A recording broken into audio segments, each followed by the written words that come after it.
Hey guys, we're back. James is taking a piss, but we're back. And guess what else is back? The NHL. And Tradon, hold on 1 second. I got a hot take. The Toronto Maple Leafs, I think, have the best jerseys in the league. Oh, no. Maybe we'll cover that later during the segment. But tell us about the NHL restart. Oh, okay. Okay, we're going to continue the divisional breakdowns here. And we're not going to talk about the Toronto Maple Leafs. I don't really want to get into them. That is for next week. That is a hot take, and I'm not going to get into it. Here we go. We're going to talk about the Honda NHL Western Division. So 4 of us here are fans of teams in this division. Those same 4 individuals are going to hate me after this thing here. So hopefully I don't get booed off this platform and we can keep going. Tyler, you know where the mute button is, right? Yep, I got it ready to go. All right. Well, before I preface this, I'm gonna be perfectly blunt. I think that this is the weakest division in the league, kind of how the Pacific has been in the past couple years, unfortunately. I do see that there are 3 clear, top teams. And then there's 2 teams that I just don't think they're just a little young. I think they're just not quite there yet. And then the teams in the middle are wild cards to me. So, with that, we're going to jump right into it. Starting from number 1, I have the Colorado Avalanche. Last year, they finished 42-20-8, second in the Central Division. They're the second best in the West. They lost to the Dallas Stars in the second round of the playoffs. And the Avs had a pretty solid season, notwithstanding an earlier than expected elimination from the playoffs. Scoring wasn't an issue. They finished with 3.37 goals per game to rank 4th in the league. Although their power play slipped to 19%, I still, despite their loaded offense, but, I think a lot of injuries had to do with that. But they were getting depth scoring 5-on-5, obviously. The Avs did play 70 games in this season, but only 54 had Gabriel Landeskog there. And Nathan McKinnon's line mate Riikka Rantanen only skated in 42 of those games. So clearly most of the offense came from the depth side, past Nathan McKinnon. Defensively, the team ranked 6th at 2.71 goals against per game. The rookie star Cale Makar continued to make a difference on the back end, netting him a Calder Trophy win. Goaltending wise, the combination of Grubauer and Pavel Francouz were very solid last year. Francouz did an outstanding job taking over for Grubauer as he nursed his injuries. The team ranked 3rd in 5-on-5 with a save percentage of .932. So very, very solid there. The outlook for 2021, the expectations are very high for this team this year. Only the Tampa Bay Lightning have a higher odds of winning the cup again. Avs added Devon Toews and Brandon Saad. I mean, not huge bulletin board names, but analytically, they are darlings and should help the team intangibly to an extent. The captain will be expecting a lot. Superstar Nathan McKinnon will be expecting a lot from his team. He's going to be looking to earn a Hart Trophy in the process, along with the Stanley Cup. He even said it's pretty much Stanley Cup or bust for him. Goaltending will be healthy and a big part of this team this season. I see a lot of expectations, and I think that they may be able to meet it. Some players I have to watch are Cale Makar. Makar jumped on the scene in 2019 during the playoffs and made a huge splash and continued to make a splash last season, just driving his value through the roof. And his rookie deal ends this year. And, if he keeps this up, he might price himself out of Colorado, just given the fact that, this economic, cloud that the NHL is facing. We may see him not being able to stay in Colorado if he keeps this up. And then Nathan McKinnon. This is the 1B best player in the NHL behind Connor McDavid. And even when nursing his injuries, can put up an MVP caliber production and overall 200-foot play. He's fantastic. He's the face of the team, one of the league's most important players. He's obviously someone to watch because he makes the game look so much more beautiful than it already is. But my question for you, Alex, I told you to take a look at this team. Is this Stanley Cup or bust for this team? I mean, do you think this entire season will be a failure if they don't at least even make the Stanley Cup final? I mean, that's kind of brutal to say that, like, it's a total failure, but yes, 100% yes. Right? Yeah, they are on paper one of the best teams in the league. I fully expect them to be fighting for, I don't know if we're still doing President's Trophies and everything this year with all the weird divisions, but like the highest point total. Yep. I don't know. That's not really fair with all the weird divisions, but I 100% expect the Avs to be a great team. I think this is the year that they're going to be fighting for that Stanley Cup. And, you know, you don't want to waste the prime years of Nathan MacKinnon. Just like you said, he's one of the top 3 best players in this league. You don't want to waste those cough, Oilers, Connor McDavid. You want to get you want to use this guy in his prime, and I expect them to make it. I mean, they're my pick to win it all. So yeah, Yep. it's brutal to say, but yeah, it's a bust unless you make it to the Stanley Cup final. Yeah, I wholeheartedly agree. This is one of the best teams in the league. Expectations are high. And when you have an all-star lineup with Nathan MacKinnon and Mikko Rantanen and Cale Makar on the back end, who's just a budding superstar, you're expected to carry games, and especially in what I think is the weakest division. I expect nothing less than a number 2 finish in this division, and if not number 1. And I do expect to see them in the Western Conference Final. I will say before I move on that digging into the playoff format, all teams are going to be playing interdivisional for the first 2 rounds. So there's going to be 1 representative in the semifinal from each division, which means, we should expect them to at least make the semifinals out of their division. Number 2, I have the Vegas Golden Knights. They finished the season 39-24-8, first in the Pacific, 3rd in the Western Conference. They were eliminated by Dallas as well in the Western Conference Final. Since this team entered the league just 3 years ago, this team has been a huge threat, and they've made the playoffs in all 3 years of existence, won 5 playoff series in those playoffs. Last season was a bit of a roller coaster. They struggled pretty early. They fired Gerard Gallant and replaced him with rival coach Pete DeBoer. They traded for Robin Leonard that sent Marc-Andre Fleury to the bench, and then there was some drama in the bubble regarding those two. Offensively, they were a top possession team that couldn't crack top 10 in goals per game. I mean, they could possess the puck, but they just couldn't finish.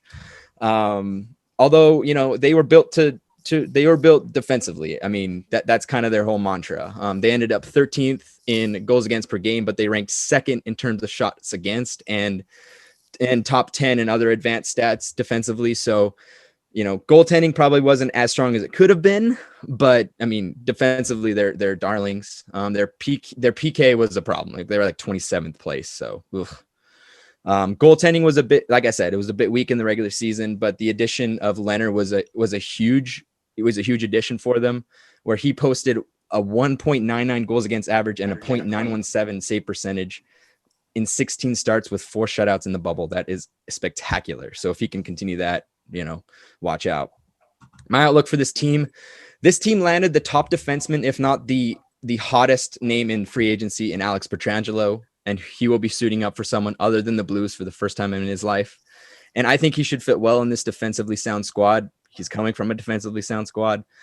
Offensively, the team has many impact players in Mark Stone, Max Pacioretty, Riley Smith, Jonathan Marchessault, and that should net enough points, goals to beat their opponents, assuming their defense and goaltending continues their above average, or can bring out above average stats. But they need to find other types of scoring, in my opinion. They're going to be fighting to make the playoffs again, I think. And they're not going to miss. I don't think they're going to miss. They continue to, and the problem is they continue to raise the bar for the Seattle Kraken. I mean, the bar just continues to grow, and I kind of feel bad for them because it's going to be very tough to beat that.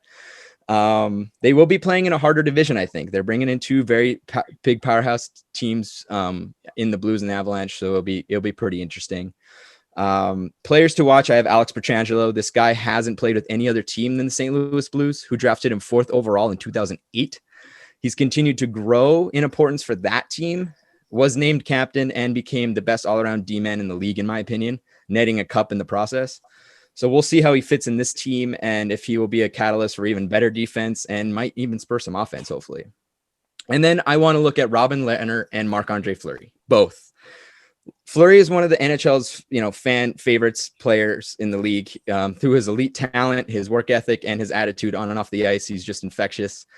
But we saw Leonard take his net, and how Fleury's agent was less than impressed with that decision by the coach. So that led to some drama as we saw in the bubble. So this goalie tandem is elite in my opinion, but the fallout of the bubble shenanigans will be a thing to watch in my opinion. So it'll be very, very fun to watch. So I think I had Tyler. I have you answering a question for me on this one. Are you confident in this team that offensively that you think that they'll be able to beat other teams that have such offensive upside? I mean, does this team make it to the conference finals? Yeah, so to answer the first question, am I confident with the Vegas Golden Knights offensively? I would say yeah. I mean, you got to look at up and down the lineup. I think last year was kind of an uncharacteristic year in terms of their inability to score goals.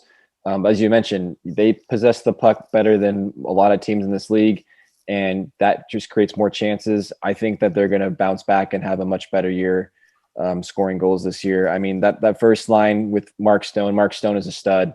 I mean, he's one of the best players. And what's kind of unique about this Vegas offense is their first line center isn't really a star. You don't really see that a lot with top teams. Chandler Stevenson is projected to be their first line center.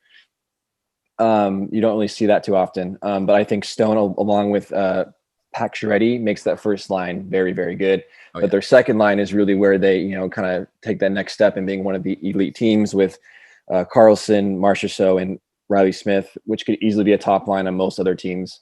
So that first and second line, very, very good, can compete with anyone.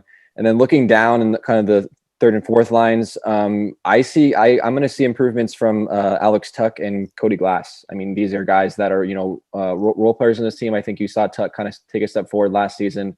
I look for him to improve on that. And, Cody Glass, very high draft pick, didn't perform very well last year. But like I said, it was young. I believe that was his first full year in the league. So look for him to improve as well. If those two guys can step up and add more depth, more scoring, this team is going to be very, very hard to beat. And of course, got the blue line with Pietrangelo and Shea Theodore on there. So I don't know, man. As far as them being able to score goals, like I don't really see it being an issue. Obviously, with recent statistics, they didn't finish as well as they could have. But like I said, I think that was uncharacteristic, and I think you'll see this team score a lot more goals this season. And as far as them making the conference finals, man, it's tough. I mean, this division with St. Louis, Colorado, and Vegas is going to be a really exciting one to watch, especially going into the playoffs. Like I think this is where my attention is going to be the most in terms of just a division battle. I mean, just heavy power weights. I'm pretty sure in the NHL released their power rankings, they had all three of these teams in their top five. Yep. So that's pretty phenomenal. So do I see Vegas in the conference finals? I'm going to say, yeah. I think they're going to make the conference finals. I think they're one of those. I think of those three teams, I think maybe the team that people don't expect to make it. I think everyone's talking about Colorado and how good they are, and rightfully so. But I think sometimes you see teams that aren't as well thought of, and they kind of take on that underdog role, and that can be that extra spark to put them over. I like that. So I'm going to put Vegas in the conference finals. I like that. In this top heavy, but I think overall weak division, they're going to be helped, I think, in that respect, at least making the playoffs. I don't expect anything less than a top three finish. Depth down the middle for me, as you mentioned, is questionable. There is winger depth, but not center depth, which is kind of important in this league. The addition of Alex Pietrangelo is a big one in my opinion, and will be the number one guy immediately upon arrival. I think this team will be a force, much like they always are, but I do question their ability to perform in the playoffs because I didn't see it last year. Their goal scoring abilities are just too questionable for me, but we'll see. Number 3, I have the St. Louis Blues. The Blues finished the regular season 42-19-10 for first in the Central and the Western Division. The Blues definitely did not suffer from the Stanley Cup hangover, following it up with being one of the best teams in the NHL. The Blues accomplished this without their star winger, Vladimir Tarasenko, showing that their depth can step up. Their offense wasn't, quote, electric, but solid enough for 14th in the league with 3.14 goals per game. And the power play operated at a 24% clip, good for third place, even without Tarasenko. Ryan O'Reilly, who's a new captain, led the team with 61 points, and the rest of the depth just kind of filled in the Vladimir Tarasenko gap. Was pretty credible. The D was strong with Alex Pietrangelo, who we know was lost to free agency, and Colton Parayko leading the charge. They ranked fifth in goals against per game at 2.66 and ranked first in 5-on-5 shots against per 60 minutes. Goaltending wise, the Stanley Cup sensation Jordan Binnington to take a step back, following up an electric half season with a 2.56 goals against average and a .912 save percentage, struggling mostly on the road. That doesn't seem like crazy bad stats, but for what he had already established, that was a step back. The outlook for 2021, the largest change to this team is the loss of former captain Alex Pietrangelo. His presence on the blue line will be felt, but I think he was quasi replaced by Torrey Krug this offseason. He may not be a defensive darling, but his offensive capabilities, his possession numbers indicate that he can spark offense. We shouldn't expect to see the same level of D, but maybe a little bit of regression. The high-octane offense squad is still around and should improve with the likes of Tarasenko, hopefully, if he comes back sooner than later. And should he bring his high level of play? The largest question mark will be if Jordan Binnington can bring that same play from the year prior, or if he's just going to be a one-hit wonder. Who knows? They did add Mike Hoffman and Kyle Clifford, and three of the guys in here know him very, very well. He's a very good depth player, in my opinion. Players to watch: Jordan Binnington. He came out of nowhere in 2019 and quite literally fixed the goaltending issues and led the team from literally last place to the Stanley Cup, to Stanley Cup champions within months. He regressed, but finished the league with average numbers and then completely lost it in the playoffs. What Binnington am I going to get? I don't know. Is he going to bring back his old game, or, is he just going to, fly off into the ether and we'll never see him again? I have no idea. And then you have Torrey Krug. This guy is so interesting because he was the team's big money addition to replace Alex Pietrangelo, and all eyes will be on him if he can bring that high level of play, even a good fraction of that play, at least from an offensive perspective. He's an interesting watch this year, I think, for this team. So my question for you, James, what is your confidence level in this team? I mean, they've been one of the best teams, prior to the bubble, but they buckled under pressure after, before another postseason. Was last year's postseason a fluke, and are they still contenders in this league, you think? So whatever they did in that little hiatus period between the season and the bubble, don't do that again. Whatever did just messed you guys up. Like, the team went from good to terrible, absolutely terrible. So don't ever, if you're listening to it, guys who play on this team, don't do it. Whatever you did, don't do it. My confidence level of this team really just lies on the play of Vladimir Tarasenko and Torrey Krug. Tarasenko is a pretty dynamic guy. He's starting the season off on LTIR, but all the reports I'm reading saying he's going to come back soon. He had to play in the playoffs, and he's going to come back soon. I think he's going to have that same level of play just because he has to have more rest, more time to rehab, and do all that. So that same level of play is still going to be there. He's still going to be dynamic and electric on offense. Torrey Krug, on the other hand, I don't know what I'm getting from him. Like, you're losing your best defenseman, your captain. He's gone, and you bring in Torrey Krug to replace him. Torrey Krug has better offensive numbers, but this team they need defense, right? And I don't know if Krug can bring that same level of intensity and that same defensive numbers and have the same success defensively as Pietrangelo did. I don't know if the management's making a change and going from more defensive based to offensive based, because that's what it's seeming like right now. And they brought in Mike Hoffman too. He's a big point getter. Yep. They brought in a lot of points this offseason. And I'm not sure if they're just completely abandoning that defensive side and now switching to offense. And do they have that much faith in Jordan Binnington? Right. Again, like you said, goaltending play is going to be huge, and I agree. I think he does better than he did in the postseason because everybody on this team played terribly in the postseason. He's included. I think it goes back to the same player that won the Stanley Cup a couple years ago. So that'll be on him because the team certainly isn't helping him bring in defensive reinforcements. Right. So if he can play well, I think the Blues stay as contenders. Love it. Look, this team's not going to miss the playoffs, just given the division. In my eyes, assuming we do see a bounce back from Binnington in the regular season, I see this team as a contender for the Stanley Cup. They are deep up front and still have a very solid defensive core. Torrey Krug, I'd expect, will fill an offensive gap at some level. I like to say that they will compete in the playoffs. I just question how far they'll go depending on how well the goaltending side of things kind of goes. So the controversy starts. Here we go. The next three teams, I literally almost rolled the dice because I really don't know who I could have picked, but hopefully I don't get muted. Number 4, the San Jose Sharks. The San Jose Sharks were bad. You Finished 29, 36, and 5 for 8th in the Pacific and last in the Western Conference. We all know that competitive windows shut in sports, but literally this window slammed shut, and it was brutal. Offensively, the team fell apart along with other parts of the game. They plummeted to 27th alongside the Blue Jackets with 2.7 goals per game. Pavelski departed, and it seemed to affect the team in many ways, if you ask me. Leading scorer Timo Meier led the club with 49 points, good for only 71st in the league, and only 4 Sharks hit or surpassed the 40-point mark. Defensively, Brent Burns regressed. Adding to the regression, the team ranked 27th in defense, surrendering 3.21 goals per game, ahead of the Senators and Red Wings. Advanced Stats posted this team at near average ranking, actually, suggesting that goaltending was a big issue. And boy, was it. For 2 straight seasons, Martin Jones has struggled posting a .896 save percentage with a career worst 3.00 goals against average. They ranked 30th in goaltending in save percentage, ahead of only the lowly Red Wings. Case in point, they got goalied this year.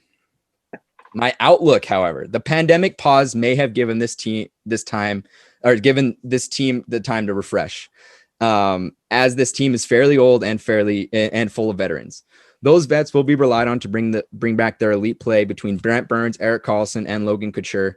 Timo Meier and Kevin LeBanc will be looking for another shot at being the team leaders in scoring. The wild card will be goaltending. If the team can see goaltending resurgence in both Martin Jones and their addition of Devin Dubnyk, we could see this team turn it around and make the playoffs. They are aging, which is a big concern. All 3 parts of the team will be pressured this year to see if they can come back from their former glory. The addition of Ryan Donato and Patrick Marleau should bring some help as well, but that still remains to be seen.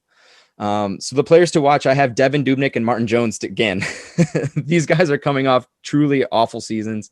The addition of Devin Dubnyk is a head scratcher for me, and it was early on, given the fact that he's coming off his terrible season, and Jones just had his string of terribleness. This team's success relies on these guys bringing some sort of resemblance to their former elite level, because we've seen them perform well in the past. And then Erik Karlsson. Erik Karlsson has been blamed for the team's last season's regressions, and maybe it was unfair, maybe it wasn't. I don't know. He's an expensive defenseman, and given his recent production, he's not really doing too well. But he was once considered one of the best D-men in the league at one point. And he's going to be rested, and he may hopefully he'd bring some kind of resurgence after that big rest, as we've seen with big names in the past. So we'll see. Eric, my question for you, am I putting too much faith in this team? I mean, I have them scraping by and making the playoffs, but between them, the Wild, and the Coyotes, it was really a crapshoot for me. Do you see this team resurging back to the playoffs? No. This team will not make the playoffs. 1, because fuck them. And 2, yeah, I mean, they've had some off years, probably these last 3 seasons, you could say. And even in those times, they had enough guys to make them a squad. They lost their mojo, their backbone, their darling, as you would say. Jumbo Joe Thornton is gone. Even though San Jose is a team that does actually develop pretty well, they still have guys like Couture, Erik Karlsson, Timo Meier, Hertl, and Martin Jones, as you mentioned. I think Jones does have a good season this year, though. I mean, he played pretty bad last year. He was a big reason of their decline. I think through 56 games, him and Dubnyk can actually be a good little tandem. But losing Pavelski, losing Thornton, those are huge holes of leadership to fill for that team. They take the 5th of 8 spot, and they will just miss the playoffs this year. Wow. Okay, so, I mean, you have them close. I mean, at least I'm not way off. They're going to miss it by 2 points. Oh, wow. Okay. That's hot. Please record. I'm glad we're recording this. I want this on the podcast. This team has been so good prior to last year, man. I mean, but I have some gut feeling that the long rest is going to bring some fresh start for the likes of Carlson and Burns. I think we can see some goaltenders fighting to regain their former glory and bring this team back to the playoffs. This is my least confident pick of all of my predictions so far throughout the league so far. But I do see them making it, but do not count me shocked if you're right, if they're on the outside looking in. All right. Speaking of outside looking in, the number 5 spot, I have the Minnesota Wild. The Wild finished their season 35-27-7, good for 6th in the Central and 10th in the West. They made it to the expanded playoff bubble, but were quickly eliminated by the Vancouver Canucks in 4 games. It's safe to say that the offense of this team surprised to the upside, ranking 12th in goals per game with 3.16 goals per game, ranking ahead of the likes of the Jets, Knights, and the Oilers. They finished top 10 with power play with a 21.3% clip. Defensively, the Wild, oddly enough, struggled on the surface, finishing 23rd with a 3.14 goals against per game, canceling out their solid offensive numbers. Their PK was also pretty bad at 77%, good for 25th. Though goaltending was the issue, as they ranked first in terms of scoring chances against on the season, along with above average rankings. They had above average rankings defensively on the advanced stat side, but they just let too many goals in. So someone needs to stop the fucking puck for this team. Speaking of goaltending, between Dubnyk, Stalock, and Kakinen, last season the team ranked 29th with a .897 save percentage, ahead of only the San Jose Sharks and the Red Wings. Stalock was better than Dubnyk, but his numbers weren't game-changing, clearly. My outlook for 2021, Zach Parise will be the principal goal scorer again, who's coming off a 25-goal season, pretty solid. The team seems to be looking at getting younger and letting Eric Stahl and Mikko Koivu go, along with dealing Jason Zucker to the Penguins at the last trade deadline. Center depth is a question mark, so scoring remains on the wings, and a weak center depth, as I mentioned before, Tyler, is never good when trying to be in an above average offense. I said that with the Golden Knights. Kevin Fiala is coming off a big season, so we'll see how he does to back that up. Marcus Johansson is going to be played at the center position from his career normal wing position. That doesn't always end well, but it could be what they need. Defensively, the team is led by Matt Dumba, Ryan Suter, and Jaron Spurgeon. With solid goaltending, this team is set up to succeed, at least defensively. Goaltending-wise, the team traded away Devin Dubnyk to the San Jose Sharks, as I mentioned, and brought in Cam Talbot from the Calgary Flames. Talbot is coming off a bounce-back season where he posted a 2.63 goals against average and a .919 save percentage, stealing the crease from David Riddick in the bubble. This tandem will be better if both goalies can bring their numbers from last year, for sure. So players to watch, I have Cam Talbot with Devin Dubnyk being a disaster last season and Talbot's coming off a bounce back. I will watch to see how he fares on a new team that is in need of consistent goaltending. He wasn't otherworldly, but solid enough to post better than who he is replacing. Strong defense will help, but he will be asked to fix the goaltending issues this team has faced. I have seen him go from hero to zero over a season with the Oilers. So we'll see if he can back it up.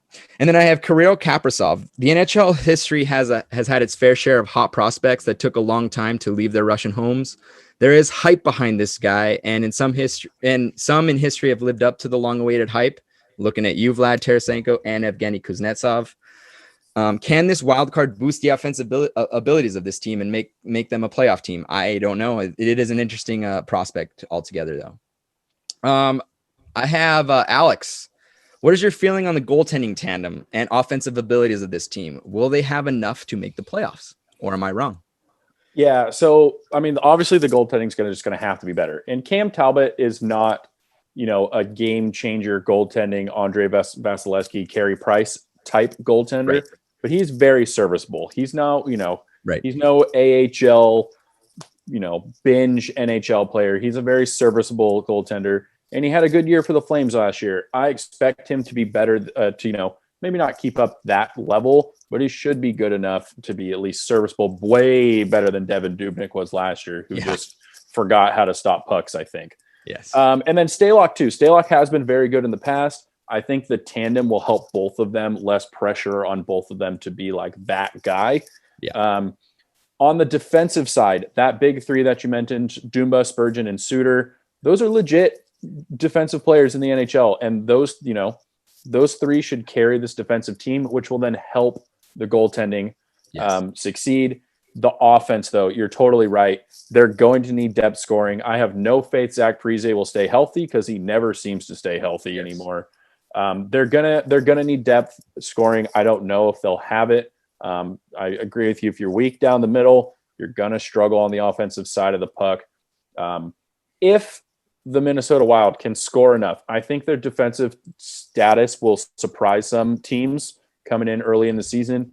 If they can score enough, I think they can squeak in as that 4 spot in this Honda, whatever fucking division it's called. But they're in for a tough go of it. If they get in, I can't imagine they'll go very far in the playoffs. Yeah, definitely. As mentioned, this is the middle tier of the teams in this division. And they kind of have all an equal chance of making that 4th spot.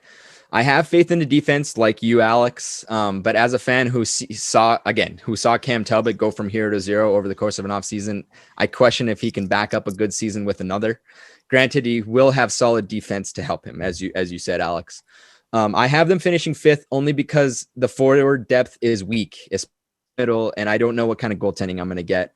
But I wouldn't be surprised if they snuck into the 4th spot. So number 6, I have the Arizona Coyotes. The Desert Dogs finished the 33, 29, and 8, good for 5th in the Pacific and 11th in the West.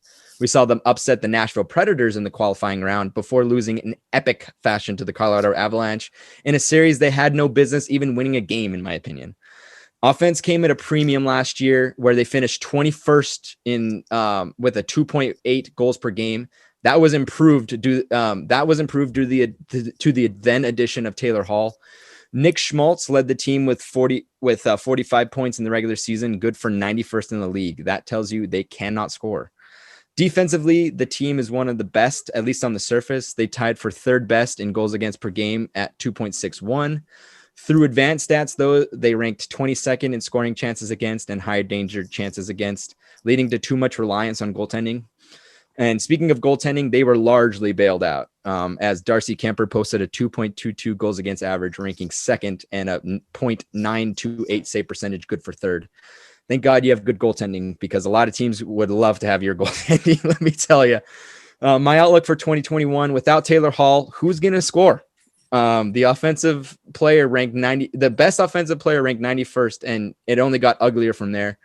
Defensive advanced numbers will be an area of focus, especially as both goaltenders will be playing often. It will be important to help out your goaltenders. I see them facing many 1-goal games and low-scoring games and needing to find a way to, put that last goal in, especially when you're going to deal with, teams like St. Louis and Colorado. Goaltending needs to keep up their strong play and stay healthy for this team to stay in games, in my opinion. Players to watch, I have Oliver Ekman-Larsson. The captain of the team will be focused on this year, if only because there were rumors he wanted out and the Coyotes looked to shop him.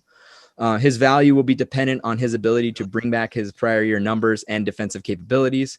We will keep an eye on this individual, if only because we wish to see if he is traded during the season, which could happen. And then Clayton Keller, this 7th round draft pick in 2016 will be expected to step up to the plate after the loss of Taylor Hall. He has the ability to put up nearly 50 points, but unfortunately has regressed since his rookie season. He will be an interesting player to watch as he tries to find some offense for this team. Tyler, my question for you, do I have this team ranked too low? What is your faith in this offense? And do you think that they can find some depth scoring to take them to the postseason? Not low enough. Just kidding. It seems Fair about enough. Right. 5th or 6th, I think. Looking into some research and stuff, The Athletic did these pretty cool season projections for each hockey team. They give them kind of a percent chance of what they're going to finish, where they're going to finish in their playoff rankings and all that stuff. They got them at 20% chance at finishing 6th, a 24% chance at 5th, and 19% at 4th. And an overall 34% chance of making the playoffs, which to me, it seems about right. And it's pretty much kind of covered what exactly you just said.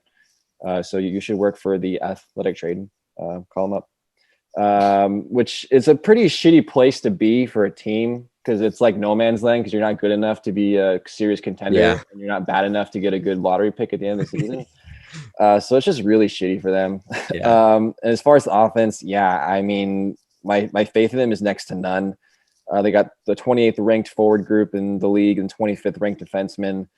Their two best players, Christian Dorvac and Connor Garland. Who are those jokers? I don't know who those are. So maybe you're right. I do have them ranked a little too high. Yeah, right. Darcy Kemper will be the only reason why they're even competitive. I mean, that's fair enough. That's really it. That's all I got. Look, I agree with you. I don't know who's going to score. There's so many question marks for me. They lost Taylor Hall. They were hit with some fallout for alleged scouting violations. So they lost draft picks, and they're in the penalty box for that. No pun intended. And what are they going to do with Oliver Ekman-Larsson? I don't know. Too many questions for me. Puts them in sixth place. Actually, it might be a little bit generous. Maybe we do see some solid goaltending and defense, but I think these close, hard-fought games are going to wear on them down the stretch. So, all right, here's where I piss off more than half of this podcast. Number 7, the Anaheim Ducks. The Ducks finished 29, 33, and 9, good for 6th place in the Pacific and 13th in the West. They were the best team in California, but literally only by OT wins. All California teams ended with 29 actual wins. OT losses. So they all ended with 29 wins. So they were all like dead even. They, among their California peers, were the only teams from the West that didn't make the bubble. Offensively, they ranked 29th with a 2.56 goals per game, beating only the Red Wings and the Kings. Adam Henrique was the best offensive player, going for 26 goals and 43 points. They have offensive firepower in Henrique, Ricard Raquel, and Jakob Silverberg, but they have a young depth squad that are just going to be finding their way into the league. Defensively, the team has historically been solid, but they slipped, falling to 25th in goals against per game at 3.15. They used to be very strong in this category. Hampus Lindholm and Josh Manson are a solid pair, but the bottom lineup is very questionable right now. Advanced D stats were weak as well, surrendering the 4th most chances against and similarly weak high chances against. Goaltending was an X factor, as John Gibson finished a career worst 3.00 goals against average and a .904 save percentage. My outlook, offensively, there are major question marks. The team did sign Kevin Shattenkirk on the back end, who's done a fairly good job at quarterbacking offenses on his former teams, but the forward lineup out of the top line to me are questionable, just given the lack of experience. Defensively, we may see some help from Kevin Shattenkirk, but the lack of help on the depth side could see the Ducks at the bottom of the heap yet again. Goaltending wise, the team is one of the most underrated tenders in the league, but will need to be better next season if they have a chance. He is solid, but he needs help. This team is in rebuild mode, despite having their captain Ryan Getzlav at the helm still. Coach Dallas Eakins has his work cut out for him. The addition of Trevor Zegras from the draft will be intriguing, as he just posted 18 points in 7 games in the World Junior Tournament, leading the tournament and United States to a gold medal. My players to watch, I have John Gibson. John Gibson is the Ducks' best player, and when he's on his game, he's one of the best goaltenders in the league, guys. He struggled with this team last year, though, and so all eyes will be on him to see him improve as the season progresses. He has a good track record, and he will be asked to be the savior for this team. And then Ricard Raquel, once the team's highlight and prior to last year, he's one of the league's most efficient goal scorers.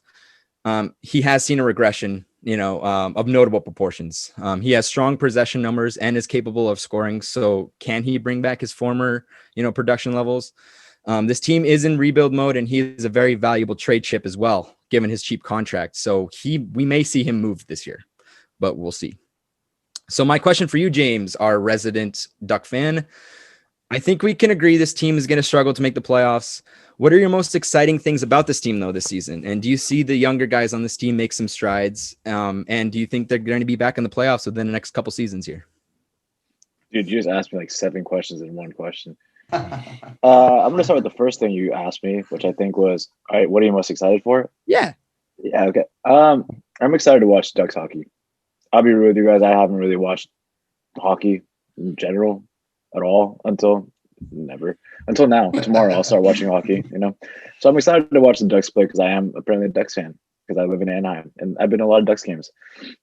Other than that, it's just like Ryan Getzlaff. The guy's getting up there in age. He's a legend. I don't want to say it's farewell tour because it's not yet, but it's getting there.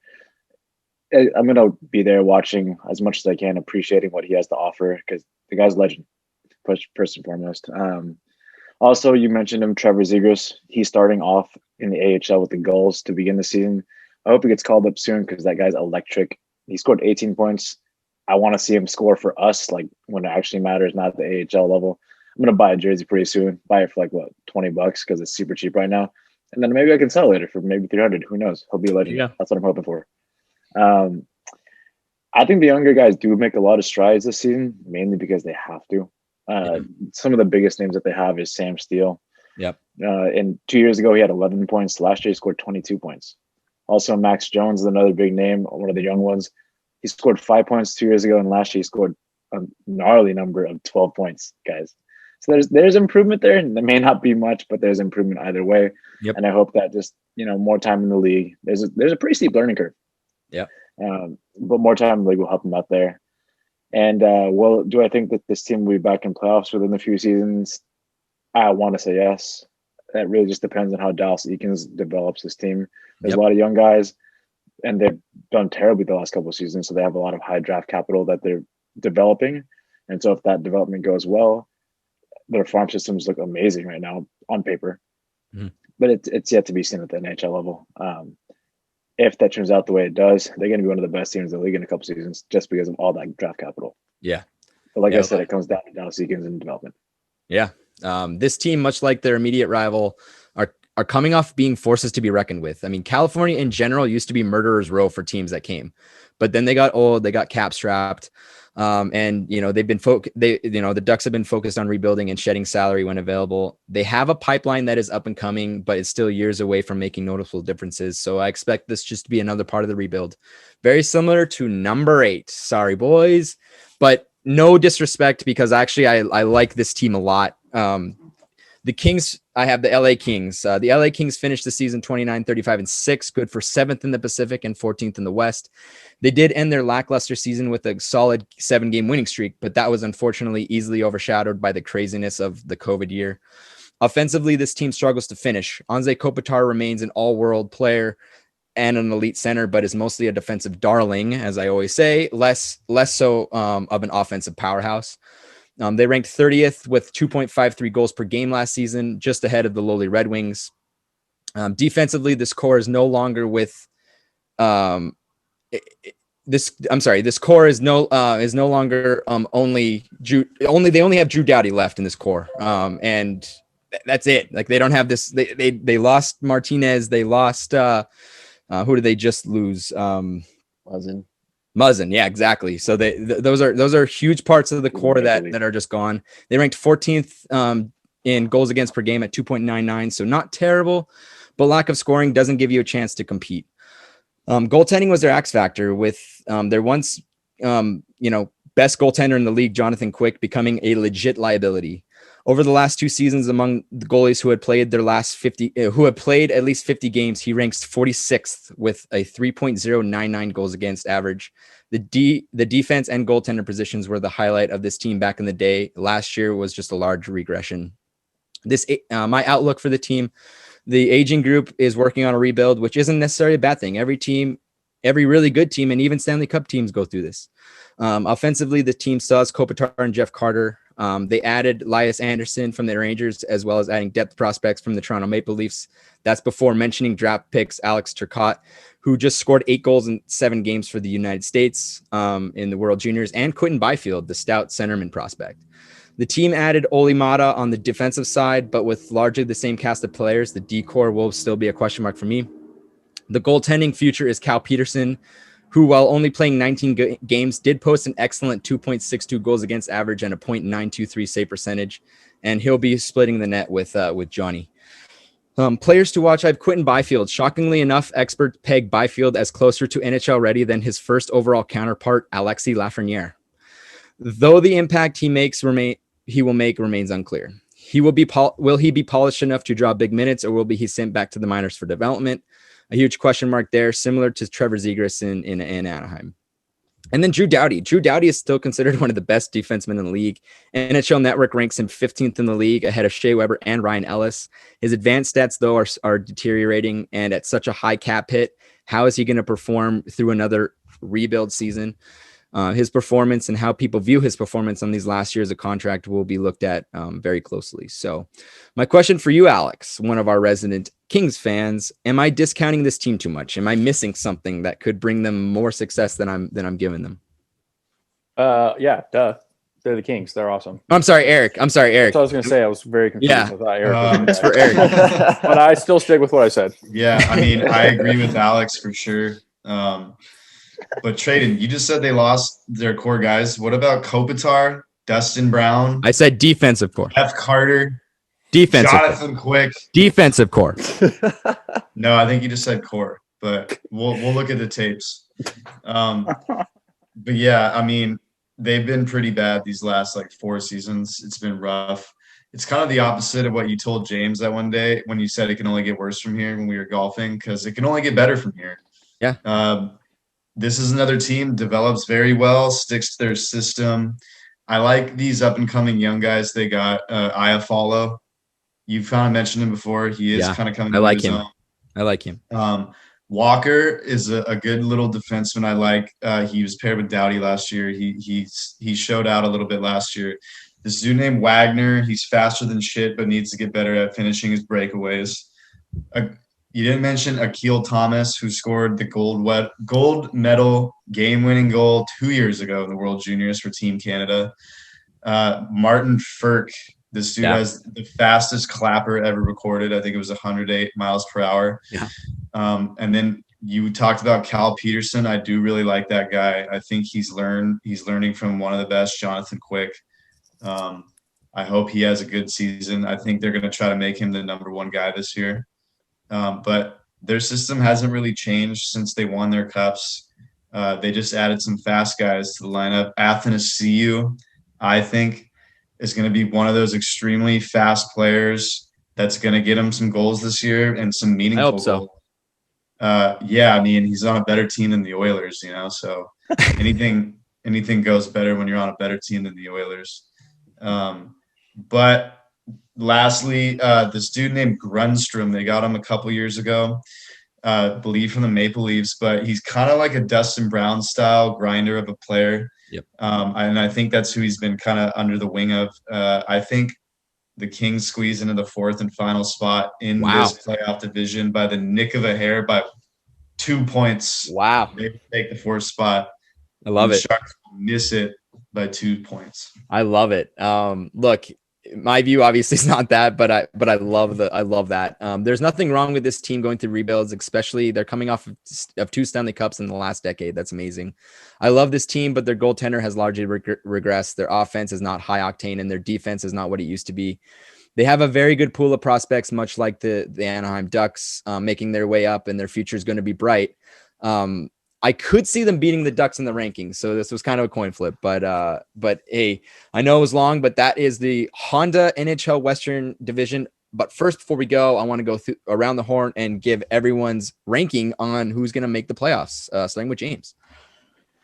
I go Avs, Knights, Blues, and Ducks. Okay. Tyler? Colorado, Vegas, St. Louis, and Minnesota. Okay. We'll start. Alex. Avs, Blues, Knights. Eric, my man, you're right. Kings are getting that. Oh, I love it. And then Eric. Yeah, I'm actually going to say the same thing Alex just said. Avs, Knights, Blues, Kings will get that 4th spot. Hey, I love it. Thank you guys for talking Western with me.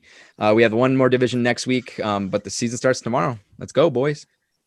The NHL is back, everybody. We cannot fucking wait, as I've said 4 times already.